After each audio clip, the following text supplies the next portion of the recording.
नमस्कार दोस्तों, लीजिए न्यूज़ 20 राजस्थान में मैं आपके साथ मुकेश कुमार गुर्जर। आज हम पहुंचे हैं हमारे एक समाज सेवी भाजपा नेता केदार जी मीणा साहब के पास, और दीपों का जो पर्व है उसको लेकर के। सर, सबसे पहले तो आपको बहुत बहुत बधाई हो हमारी तरफ से और पूरी टीम की तरफ से दीपावली की। आपको भी दीपोत्सव की बहुत बहुत बधाई। समस्त प्रदेशवासियों को, देशवासियों को और बावनास बौली विधानसभा के सभी लोगों को इस दीपावली के त्यौहार पे मेरी और मेरे परिवार की तरफ से हार्दिक शुभकामनाएं। सर, आप जो है निरंतर लोगों के बीच में दिखाई देते हैं। गरीब, शोषित, पीड़ित, किसी भी प्रकार की जो है समस्याओं से जूझ रहे लोगों के बीच में आप जो है इतने व्यस्त होने के बावजूद भी वहां तक पहुंचते हैं। आप एक राजनीतिक सफर की तरफ अपना कदम रख रहे हैं। किस तरीके से आप इसको ले रहे हैं?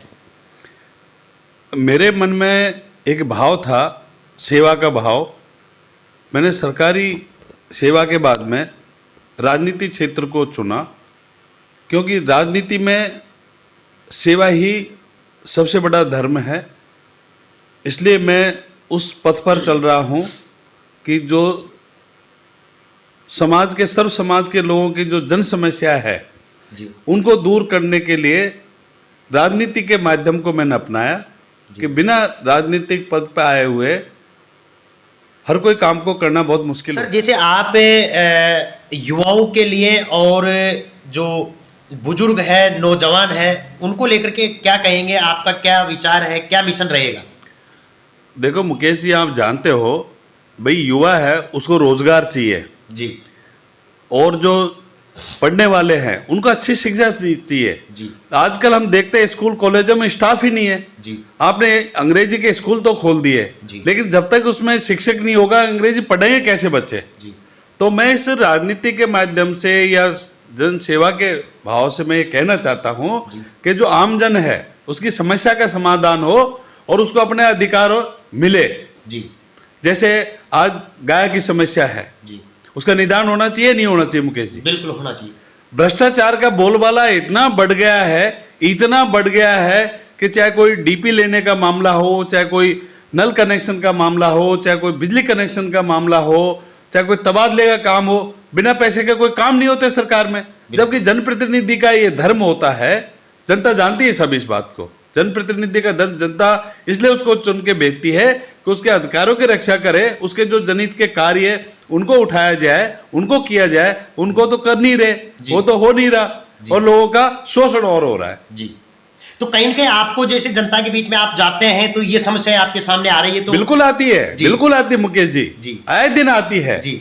लोगों के बेचारे के मतलब इतने मतलब लोग दुखी है कि हम आंसू नहीं पहुंच सकते। हमारी कोशिश होती है कि भाई करेंगे, कुछ करेंगे, लेकिन जो जनप्रतिनिधि बैठे हैं उनका कोई अभी तक भी कोई ऐसा सकारात्मक कोई कदम उठाया नहीं जा रहा है। तो सर, कहीं न कहीं जो है हर जो एक उम्मीदवार होता है अपने जनता के बीच में जब पहुंचते हैं तो वादे तो सभी करते हैं, लेकिन बाद में जो ये ऐसी स्थितियां पैदा होती है तो अब आपके ऊपर कैसे जनता यकीन कर ले कि आप बिल्कुल उनके हमदर्दी बन करके, सेवक बन करके उनकी सेवा करेंगे? ऐसी कुछ जैसे करप्शन है, भ्रष्टाचार है, ऐसी चीजें नहीं होगी, आप कैसे लोगों को विश्वास दिला पाएंगे? हम वैसे विश्वास दिलाना चाहेंगे कि हम 10 साल से फील्ड में घूम रहे हैं जी।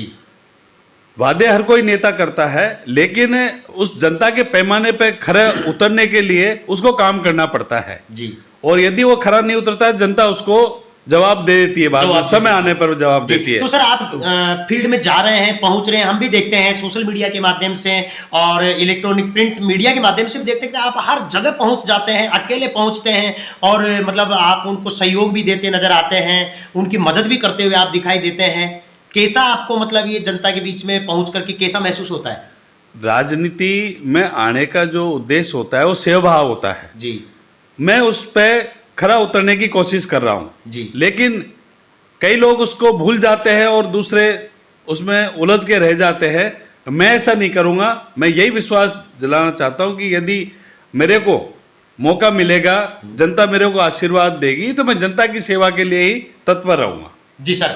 तो देखिए मित्रों, ये थे हमारे पूर्व IRS अधिकारी रहे हुए हमारे केदार जी मीणा साहब, और इनका कहना है कि आज के इसी दौर में जो चारों तरफ जब जनता के बीच में ये पहुंचते हैं और जनता की जब ये वेदना, उनकी पीड़ा, उनके दुख जब ये सुनते हैं, तो कहीं न कहीं इनके शब्दों से आप समझ रहे होंगे कि अंतःकरण से इनकी एक आवाज आ रही थी कि कहीं न कहीं ऐसा नहीं होना चाहिए। लेकिन लोकतंत्र डेमोक्रेसी के अंदर जब ऐसा होता हुआ एक मानवता जिसके अंदर होती है, तो कहीं न कहीं उनको एक पीड़ा होती है, और ऐसी हम हमारे केदार जी मीणा साहब के शब्दों से महसूस कर रहे हैं। अब ये तो समय पर ही जो है हम देख पाएंगे कि क्या केदार जी जो कह रहे हैं वो इन बातों पर बिल्कुल खरे उतरते हैं या नहीं उतरते हैं, ये तो एक भविष्य के गर्त में है। लेकिन केदार जी जो कह रहे हैं, तो कहीं ना कहीं जो है जनता को बिल्कुल एक विश्वास करना ही पड़ता है। तो केदार जी, आपका बहुत बहुत शुक्रिया, आपने जो समय दिया, वक्त दिया उसके लिए। और पुणे से मैं मेरी ओर से, पूरी टीम की ओर से आपको भी और आपकी पूरी टीम को भी जो है दीपोत्सव की बहुत बहुत हार्दिक शुभकामनाएं और बधाई देता हूं। मुकेश जी, ये जो दीपावली का त्यौहार है जी, ये खुशियों का, सुख समृद्धि का त्यौहार है। मैं इस आपके चैनल के माध्यम से बौली बावनवास विधानसभा क्षेत्र के साथ साथ प्रदेशवासियों, समस्त देशवासियों के लिए अमन चैन की कामना करता हूँ। ईश्वर प्रार्थना करता हूँ कि हर एक उस व्यक्ति को, इस देश के नागरिक को वो सुख समृद्धि मिलनी चाहिए जो उसका वो हकदार है। मैं आपके चैनल के माध्यम से एक बार फिर से आपका धन्यवाद अदा करता हूँ और जनता का धन्यवाद अदा करता हूँ कि मेरे को वो अपना समझती है। बहुत बहुत शुक्रिया। इसी इंटरव्यू में इतना ही। नमस्कार दर्शकों।